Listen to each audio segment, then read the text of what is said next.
We sort of said from the beginning of Sunset Overdrive, what would happen if societal norms were stripped away? Would we become creative like Burning Man, or would we become something oppressive like Lord of the Flies? When Marcus and I were first working on our pitch for Sunset Overdrive, one of the things we focused on a lot was these different fashion trends and just people dressing in odd ways. We had a huge collection of all these different ideas of like mods and rockers and just all kinds of crazy different fashion eras, and we handed those to Jacinda, and thank goodness she pared them down to something reasonable and doable. We started taking all the fashion reference they gave us and separating them out into 3 different buckets. Mainstream fashion is basically anything that a normal person would wear.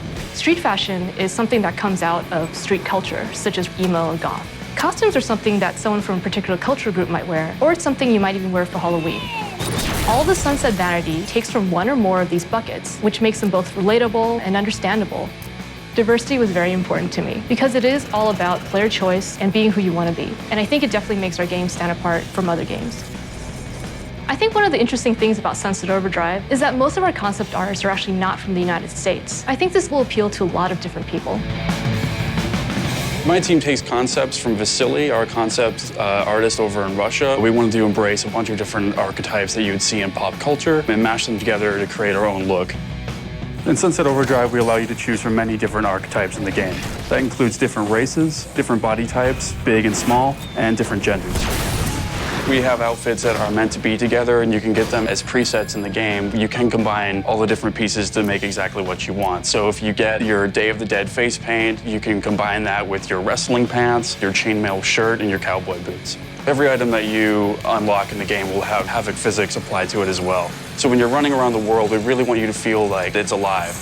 Clothes sort of provide people's most obvious identity and can even act as masks. So it's really important to me and Marcus that vanity stay as just a purely vanity element, that we didn't attach RPG stats or any other bonuses to it. And it was something that was a really big fight around the studio. Marcus and I just had to stand firm and say, you know, it's really important to this game that players be able to wear whatever they want to wear to express themselves.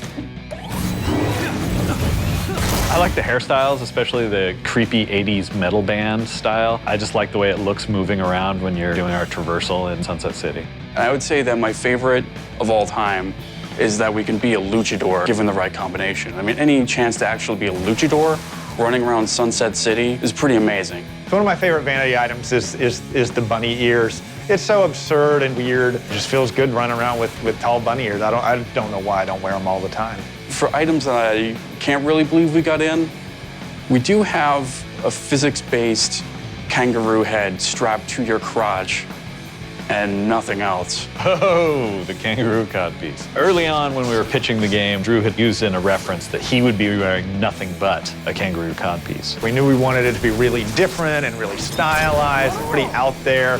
And it just seemed so absurd, but we started pitching it that way, and every pitch we did, we would talk about the kangaroo codpiece, and I think it was one of the first things you can look at or talk about and be like, now that is Sunset Overdrive.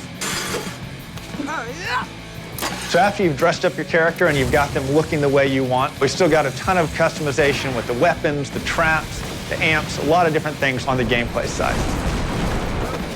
So thanks for coming to Comic-Con and checking Sunset Overdrive out. Hope you pick it up on October 28th and let your freak flag fly high.